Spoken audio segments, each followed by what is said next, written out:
Yun ho, samahan nyo kami guys, kami maglolomi din sa Lomi King o tinatawag na Lomi ni Timeng. Ang o-order namin yung pinakamalaki din eh. 1, 2, 3, aray pinakamalaki.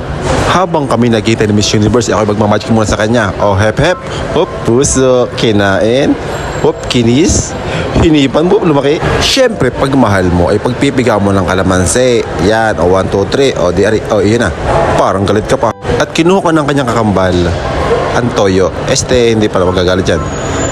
At sibuyas, konti lang. Hindi ako mahilig din sa sibuyas, konti lang ang natira. Yan. At dumating na ang main event, ang Super Lomi ng Lomi King ni Timeng. Grabe, napakadaming toppings, napakasarap. Siyempre, pag mahal mo, ay kukuha mo ng Lomi at ilalagay sa kanyang plato. Ay mahal mo nga, di magsisilbahan mo yan. At sasabihin mo yung kumain na madami at akong uubos yan pag hindi. Siyempre, ang unang subo ay dapat si Miss Universe muna. Bibidyohan kita, ikay sumubo. Hipe, hipe, hipe, hipe, hipe, hipe, subo. Ang tagal ha.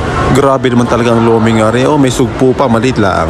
At kumain na ako kasama si Miss Universe ng Lomi. At ikay mahal ka, kumain na lang kayo ng Lomi at pakay napasok-pasok pa diya sa Lomi. Kakalandian talaga yan. Aring Loming ari ay almusal namin ni Miss Universe. Kaya napakasarap ng aming umaga. Umaga pa lang, busog na kami. At yan nga, naubos namin. I love you. Salamat mahal sa pagsama sa almusal at sa paghatid sa akin sa opisina. Ge.